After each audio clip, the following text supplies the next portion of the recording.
tuh lihat orang yang jalan-jalan gitu.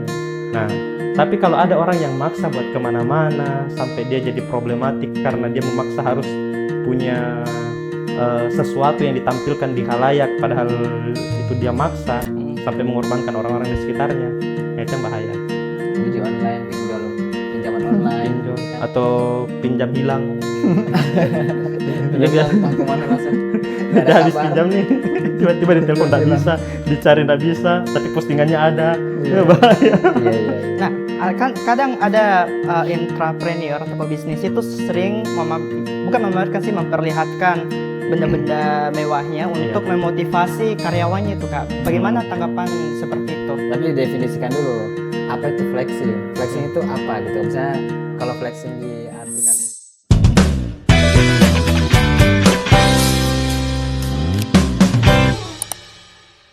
Assalamualaikum warahmatullahi wabarakatuh. Waalaikumsalam warahmatullahi wabarakatuh. Ya, Alhamdulillah, kita ketemu lagi ya. Tidak terasa 1 minggu. Kayaknya baru-baru saya baca itu bab sebelumnya. Sudah 1 minggu lagi. Ya, bagaimana kabar Kak? Alhamdulillah. Luar biasa. Halo. Ya, pekan lalu Kak Vikin ada ya? Iya, jadi lagi sekarang sudah santai, sudah free sedikit. Ya, sudah nih ya. Nah, hari ini kita masuk di bab 8 di buku kita ini ya, The Psychology of Money. Di sini ada judul yang menarik ya. Paradoks orang dalam mobil. Ya, kalau bilang paradoks kan satu apa ya istilahnya ya? Satu hal yang ambigu mungkin ya istilahnya, itu keanehan. Aneh. sesuatu yang kita anggap A sebenarnya itu B. Nah, itu iya. paradoks. Nah, ini paradoks orang dalam mobil. Apanya? Nah, Apanya kebetulan paradoks itu? Kebetulan Kak, saya pernah naik mobil. Ada rasa-rasa, wah lihat ini. Itu rasa itu normal atau anomali? Nah, berarti masih di pembahasannya. Ya, tapi mungkin Kalau paradoksnya ini apa ini? Kalau paradoks, sebelum tadi saya ke Kaswat, kalau paradoksnya orang dalam mobil kan ketika kita di dalam mobil kita merasa bahwa kita lah pusat dari segalanya. Ada rasa muncul seperti itu. Dan that's why ada salah satu bukan penelitian sih, tapi salah satu pendapat yang mengatakan bahwa entah kenapa orang kalau semakin di atas grade mobilnya itu biasanya punya grade proud yang lebih tinggi, kepercayaan diri, kebanggaan, bahkan biasanya menjurus ke arogansi. Makanya ada yang bilang hati-hati terhadap yang bawa mobil gede, saya tidak sebut merek, saya tidak sebut tipe, mobil gede dan dipasangi lampu yang lampu strobo. Bukan aparat, karena memang kalau aparat kan wajib memakai pakai strobo dan lain sebagainya. Nah, tapi ini mobil pribadi, mobilnya gede dan dipasangi strobo. Itu biasanya orangnya arogansinya tinggi. Ini salah satu pendapat yang saya pernah dengar. Arogansinya tinggi, tapi secara psikologis memang karena kan ada penjelasannya bahwa dia pakai sesuatu barang yang tidak semua orang bisa akses, tidak semua orang bisa punya, orang tidak mudah untuk pakai, sehingga dia punya pride sendiri. Nah, apa yang tadi dikatakan sama Kak Aswat, ya itu bisa jadi something yang mungkin semua orang pernah rasakan, tetapi tidak semua orang bisa mengontrol. Tapi alamiah berarti ya. Setiap manusia punya potensi itu. Iya, jadi dia merasa berhak mendapatkan perlakuan istimewa, perlakuan khusus, privilege, atau dia layak untuk misalnya melanggar undang-undang, karena dia punya perlakuan khusus kan, dia kebal hukum misalnya sampai merasa seperti itu. Kalau kan dalam Islam kita melihat ya foundation yang dijelaskan sama Syekh Taqiyuddin Nabahani, fakta manusia memang kan kita punya perasaan. Perasaan ini kan manifestasi dari naluri kita, gorisatun bako, gorisatun tadayun, gorisatun nau. Nah, gorisatun bako misalnya naluri untuk mempertahankan eksistensi diri kan, itu perasaan, ada rasa bangga dan seterusnya. Tapi di dalam Islam apakah kita harus mengikuti semua perasaan kita? Tentu tidak. Islam memberikan batasan. Makanya Islam membimbing akal untuk mengontrol perasaan kita, karena perasaan manusia itu bisa baik, bisa buruk berarti. Ya kan? Nah, Islam mengontrol agar selalu perasaan kita itu baik, yang baik-baiknya saja seperti itu. Nah, kalau sampai pride seperti itu dan sampai merasa dia lebih tinggi dan orang lain lebih rendah, ini berarti kan sudah sombong ini maksudnya. Betul. Bahkan arahnya nanti ujungnya ke ego dan sampai ke menzolimi orang lain. Tapi memang kayak apa ya, kalau kita saya pernah dibonceng sama teman Iya. pakai motor Ninja 4 tak Wih. waktu SMA. Wah, ada. Udah sebut mereknya ini. Tidak apa-apa. Itu apa ya, kayak seluruh sekolah itu memandangi saya, padahal saya cuma dibonceng. Cuma di bagian Apalagi yang belakang. bawa. Apalagi Kenapa suaranya yang bawa? tuh Iya, biasa. itu luar biasa rasa bangga itu. Nah, tadi kalau masuk di pembahasan di bab ini, apanya yang jadi masalah Paradoks. ya atau paradoks itu? Kalau saya, Dari Kari. ya, kalau saya sih paradoksnya itu adalah dia merasa dia lebih baik daripada orang lain. Satu. Yang kedua, dia merasa dia punya nilai yang membuat orang lain tercengang dan terkagum-kagum dengan dirinya. Nah, padahal sebenarnya ini paradoksnya. Ya. Karena sebenarnya orang dikagumi, dihormati, dihargai itu karena value yang melekat pada intrinsiknya, pada dalam dirinya, bukan pada ekstrinsiknya, bukan eksternalnya. Jadi misalnya kan dia bodoh, dia narkoba, meskipun dia punya mobil yang mewah, rumah yang mewah gitu kan, secara materi, tapi dia secara personal nilainya, etos kerjanya tidak bagus, ya, tidak amanah dan seterusnya, nipu, curang, orang juga tidak akan bangga dengan dia, tidak akan kagum dengan dia. Paradoksnya di situ. Jadi dia tidak dapat perasaan tadi itu dihormati itu ya, karena dia sikapnya seperti itu. Iya. Okay. Nah, jadi memang di bab ini, dari banyaknya bab dalam buku ini, salah satu bab yang bikin saya banyak tersadar. Dia paling tipis tapi paling menusuk seperti jarum. Cuma satu halaman, 2 halaman. Cuma 2 halaman. Nah, yang saya soroti itu seperti ini. Banyak orang di luar sana yang membeli benda mewah, barang-barang mewah, yang mengeluarkan uangnya dalam jumlah banyak untuk mendapatkan respect, mendapatkan hormat, mendapatkan rasa kagum dari orang lain. Seperti yang tadi Kak Ari sampaikan, bahwa semua itu tidak melekat pada barang-barang ekstrinsik. Nah, sebaliknya semua itu ada pada rasa empati kita, kehadiran kita secara manusia di lingkungan sosial, dan kebermanfaatan kita kepada orang-orang di sekitar kita. Itu yang sebenarnya menumbuhkan respect, hormat, dan kalau bisa dibilang pujian dari orang lain.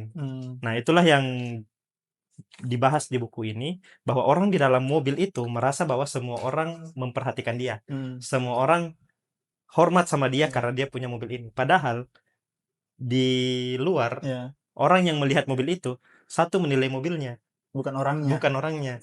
Dan orang di luar, dan paradoksnya juga gini, dan salah satu hal yang menakutkan juga adalah orang yang di luar yang melihat orang pakai mobil itu justru merasa kayaknya saya pasti keren deh kalau pakai mobil itu. Nah, ada apa istilahnya? Ada seperti sirkulasi di situ. Betul. Nah, jadi bayangkan kalau dia juga sudah punya kesempatan untuk punya mobil mewah. Dalam hal ini kan mobil mewah yang kita bahas. Bayangkan punya mobil mewah itu, dia juga akan merasa bahwa orang pasti akan respect sama saya dengan mobil ini. Padahal itu tadi, orang juga di luar, yang di luar sana itu tidak lihat Anda siapa. Orang lihat mobil Anda bagus dan rasanya gimana kalau saya yang naik mobilnya. Bagaimana Kak kalau misal hobi, apakah itu wajar? Kan hobi orang-orang kaya itu kan agak aneh-aneh juga. Kayak kumpulin mobil mewah banyak-banyak, rumah banyak-banyak. Itu aneh atau bagaimana Kak? Kalau yang saya tahu selama ini ya, ada beberapa orang yang memang koleksi mobil, karena mobil mereka koleksi itu Kak bukan kayak ada mobil satu baru keluar, dia beli disimpan. Tidak, mereka mencari mobil-mobil vintage, mobil-mobil langka, karena semakin langka harganya semakin naik, semakin lama semakin naik. Mobil-mobil yang vintage semakin tua tapi terawat, mobil-mobil itu juga naik harganya. Jadi ketika mereka nanti suatu saat butuh, mereka kan sudah tahu kalau mobil vintage komunitasnya yang mana-mana. Kalau mobil langka komunitasnya ada di mana. Jadi mereka kalau misalnya butuh duit, ya mereka tinggal jadi aset, itu jadi aset. Berarti jadi bisa aset. mengarah ke investasi juga. Bisa jadi seperti itu. Ya makanya poinnya di materi ini bukan soal kita tidak boleh punya barang, bukan. Poinnya adalah sebenarnya kita punya barang ini karena apa? Betul. Kita punya barang ini karena memang kita butuh, ya nggak apa-apa kalau memang kita punya duitnya, kita butuh rumahnya dan memang mewah misalnya kan, atau misalnya kamarnya banyak karena anak kita banyak, ya tidak apa-apa. Kita punya mobil yang speknya bagus gitu kan, keluarganya kita banyak dan kita mempunyai relasi yang misalnya relasi bisnis dan seterusnya, tidak apa-apa. Tapi kalau kita membeli itu untuk mencari penghormatan, penghargaan dari orang lain, misalnya untuk mengimpresi, mengimpresi orang lain dalam tanda kutip agar orang lain terkagum-kagum lah. Itu satu. Dia tidak peduli dengan kitanya, tapi dengan barangnya. Iya betul. Yang kedua, kita bisa memancing keirian, kecemburuan. Nah, ketika orang, siapa sih mau orang kalau iri sama kita, dengki sama kita, itu kesannya dia ingin berniat positif atau negatif ini? Negatif. Nah, kalau di Indonesia misalnya menggunakan apa? Contoh ya, ilmu hitam gitu kan, atau misalnya ada tuh yang di mana KDM ya di wilayahnya, seorang warga itu melihat tetangganya rumahnya mewah, gitu. Dia pasang dia pasang benteng di situ kan. Nah, itu kan sempat ada videonya panjang. Meskipun tidak sesederhana itu masalahnya, tapi ya ada unsur itu di situ gitu kan. Kecemburuan Dan seterusnya. Tapi tadi di Kaswat ya, bahwa ketika kita naik kendaraan mewah misalnya, ada kebanggaan, berarti itu normal ya? Normal. Cuma memang pengelolaannya itu, apakah kita merasa berdosa gitu? Kita sudah bikin orang lain iri gitu. Itu batasannya sampai mana kira-kira? Kalau saya, yang pertama kan niat itu di awal. Ketika dalam Islam kita ingin melakukan segala sesuatu, maka niat itu langkah pertamanya. Niat dulu apa, baru dieksekusi. Itu satu. Dan terkadang setelah kita misalnya memasang niat saya ini, saya beli mobil untuk misalnya angkut ya, antar keluarga, untuk keluarga ya, mobil keluarga, dan juga misalnya kalau saya pribadi dengan para ustadz misalnya kan, keluarga dan ustadz. Nah itu niat di awal. Tapi sering berjalannya waktu, memang kan namanya niat bisa goyang gitu. Jadi ketika muncul rasa-rasa itu dan itu manusiawi, tugas kita bukan mengikuti perasaan itu. Jadi dalam Islam itu perasaan itu diakui sebagai sesuatu yang memang ada. Bukan sesuatu yang harus dihapuskan. Gitu. Bukan dikekang. Bukan. Gitu. Jadi misalnya kita punya hasrat seksual kepada lawan jenis, perasaan itu silahkan. Rasa cinta itu silahkan ada. Bukan dalam Islam itu dilarang secara mutlak, tidak, diarahkan ke jalan yang benar. Nah, ketika ada perasaan pride seperti itu, pride misalnya banggalah sebagai seorang muslim yang memiliki kekayaan. Berarti kita mengangkat nama Islam dan bersyukur. Itu kan, dan bersyukur kepada Allah. Jadi kalau misalnya bangga kepada orang lain, musuh bebuyutan di masa lalu untuk membuat dia jengkel gitu kan. Nah, itu rasanya yang perlu dikendalikan, dikelola dengan baik. Rasa bangga sama-sama bangga, tapi satu bangganya negatif, satu bangganya positif. Merendahkan, meremehkan orang lain. Yang satu bangga ketinggian agama Islam, ketinggian umat Islam. Ini saya beli untuk menegakkan salah satunya syiar misalnya. Umat Islam itu tidak identik dengan kolot, lusuh, terbelakang, bodoh, miskin, baju tambal-tambal dan seterusnya, tapi ini ke arah yang positif. Jadi saya bawa ini, saya ke masjid, saya percaya diri, pergi sholat Jumat misalnya pakai Alphard, ya, saya percaya diri misalnya. Saya sendiri belum punya Alphard, misalnya contoh ya. Ini untuk menegakkan agama Islam. Misalnya ada aksi umat Islam gitu kan, pakai Alphard kan enak, Lamborghini, dan seterusnya. Nah, kalau menyambung tadi sama Kak Ari yang disampaikan sama Kak Ari, kadang kan kita sudah menyetel niat, menetapkan niat, dan memang itu penting karena ketika kita punya sesuatu benda, anggaplah benda yang mewah. Kalau tadi saya selaraskan ya dengan Kak Ari, misalnya saya punya mobil tipe A, niat saya adalah yaitu untuk satu, memberikan kenyamanan untuk keluarga, dan yang kedua, ketika ada syiar, ketika ada pawai takbir, pawai apa, saya bisa pakai itu sebagai syiar juga kepada orang lain. Niatnya adalah, ayo, umat Islam tidak melarang kok untuk kaya. Islam tidak melarang kaya. Yang Islam melarang adalah kaya dengan cara yang tidak baik dan kaya dengan gaya yang tidak baik, yang diharamkan sama Allah Subhanahu wa taala. Nah, tapi walaupun memang tidak dipungkiri akan ada orang-orang yang melihat itu sebagai sebuah hal yang negatif, dalam artian mereka iri tanpa kita menyebabkan. Ada bisikan setan. Nah, itu memang kerjanya setan di situ. Nah, itu yang pertama kita berlindung sama Allah Subhanahu wa taala, dan yang kedua, itu sudah bukan urusan kita sebenarnya. Ya kan, karena itu sudah urusan dia dengan hatinya dan Tuhannya. Iya, betul. Nah, jadi urusan kita ya itu tadi. Kalau siapa ya? saya pernah dapat quotes begini. Kita itu hanya bisa meraih apa yang kita hanya bisa mengambil apa yang bisa kita raih. Ya. Nah, jadi seperti itu. Jadi ya kalau tangannya kita cuma bisa memegang 10 apel ya hanya 10 apel. Ya. 11, 12, 13 itu di luar dari kuasa kita, itu di luar dari jangkauan kita. Jadi ya sudahlah, biarlah itu Ya. urusan apel itu mau dimakan siapa, diambil siapa, itu terserah. Nah, kembali ke tadi bahwa kalau misalnya memang kita sudah tetapkan niat, sudah menjalankan niat itu sebagaimana mestinya, kalaupun ada yang keluar dari itu, di luar dari itu, ya berarti itu untuk urusannya mereka dengan Tuhan. Ya. Jadi bagusnya kita dalam Islam ya, karena ada solusinya ya. Ada Iya, panduannya. Ada Ada panduannya panduannya. bahwa ternyata paradoks-paradoks seperti ini memang akan terjadi ya, rasa iri, rasa ini atau kesalahan orang dalam memandang apa itu yang membuat dia bahagia. Iya. Nah, kita dalam Islam ternyata dipandu ya, diarahkan.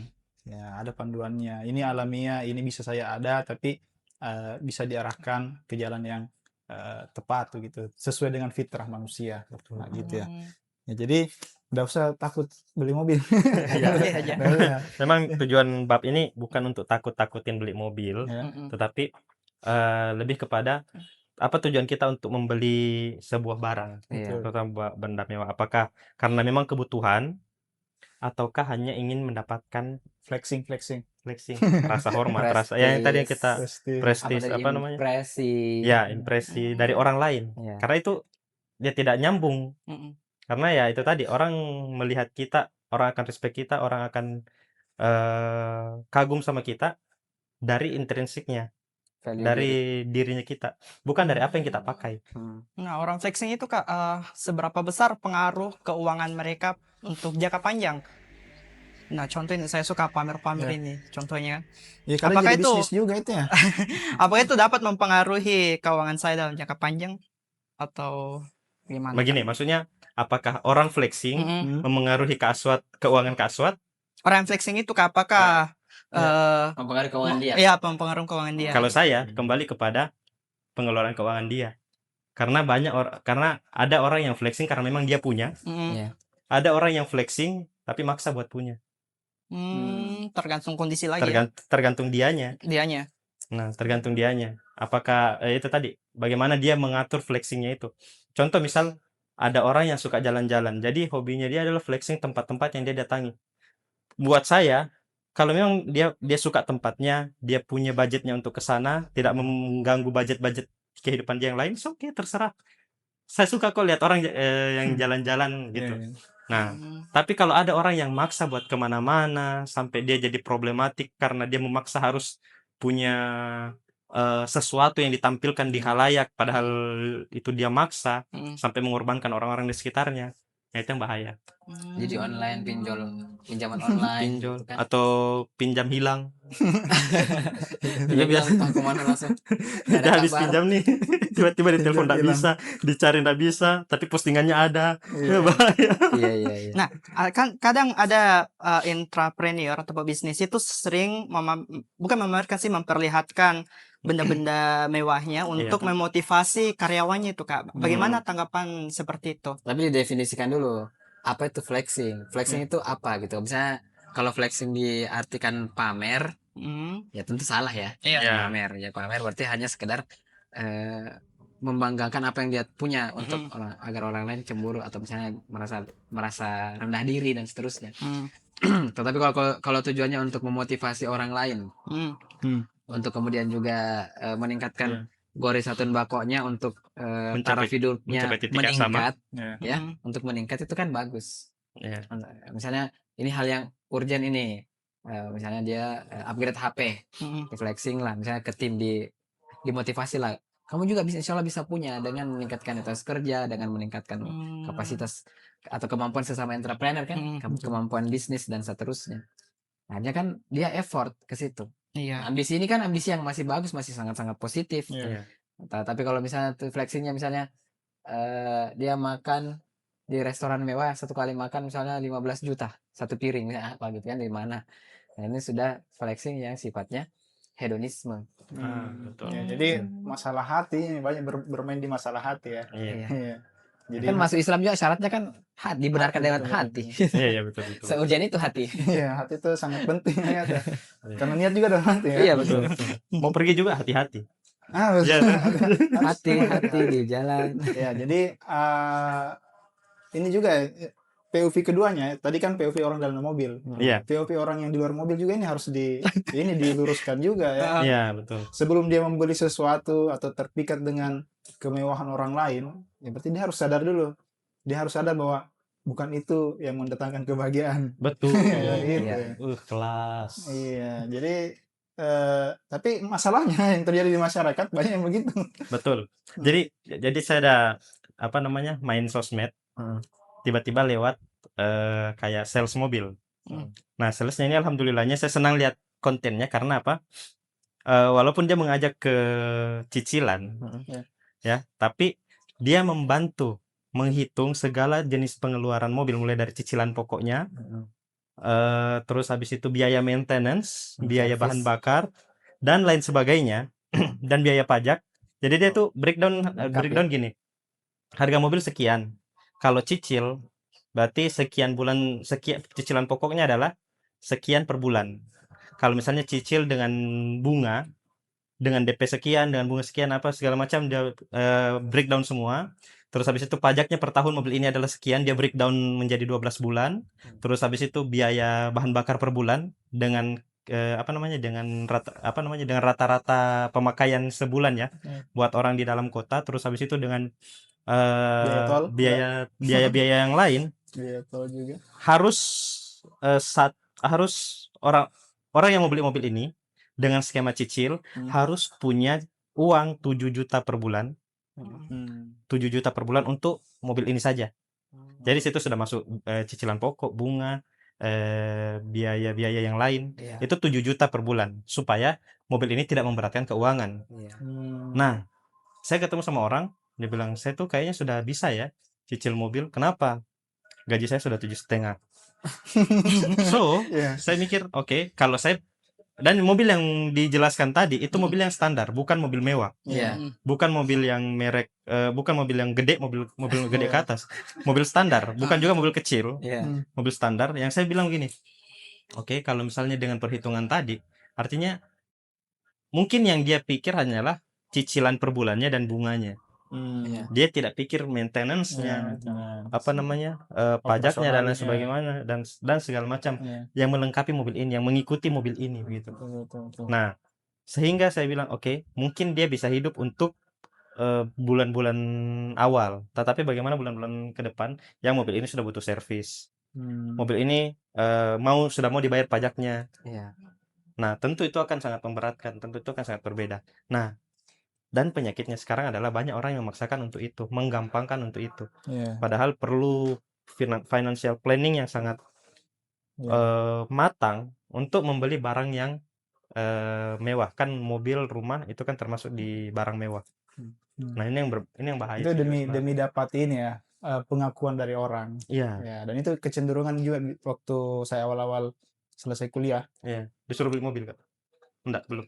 Oh, saya kira disuruh beli itu mobil. waktu habis kerja. Ya, tapi ketika ada teman-teman saya yang sudah kerja, saya agak lambat selesai. Mereka sudah selesai kuliah, kemudian dapat kerja 1 tahun, 2 tahun, langsung kasih keluar mobil.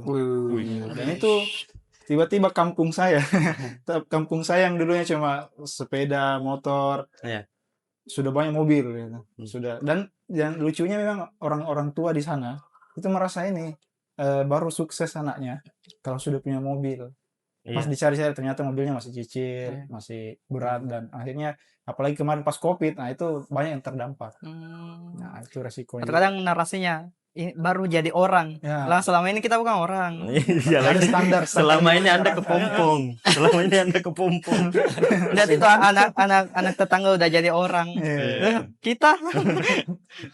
Karena itu tadi kecenderungan orang atau standar di masyarakat yang salah sebenarnya. Mendasarkan kebahagiaan, tujuan hidup itu pada materi. Betul. Ya, itu dia. Itulah juga kenapa jalanan macet. Karena perkembangan infrastruktur tidak selaras dengan perkembangan manusia. Betul. Jadi manusia kan cepat sekali mendapatkan mobil, meskipun income-nya baru 3 juta, 4 juta sebulan Iya. Iya. dengan gadai dan seterusnya. Tapi secara manusianya apakah dia sebenarnya layak membeli mobil dengan kemampuan sendiri? Sebenarnya kalau hitungan cash ya, belum. Jadi kan begini, manusia kan kalau dia meningkat kapasitasnya sampai kita anggap semuanya membeli dengan cash. Iya. Iya. Dengan cash berarti secara pendapatan pasti mereka sudah di atas rata-rata, gitu kan? Artinya ketika dia banyak orang punya mobil, karena dia punya kapasitas untuk memiliki mobil, pasti negara ini berkembang, Betul. Secara otomatis. ya kan? Iya. Karena perputaran roda ekonominya secara real itu kan sehat dan sangat-sangat besar, sangat-sangat maju, gitu kan? Sehingga infrastruktur juga mengikuti.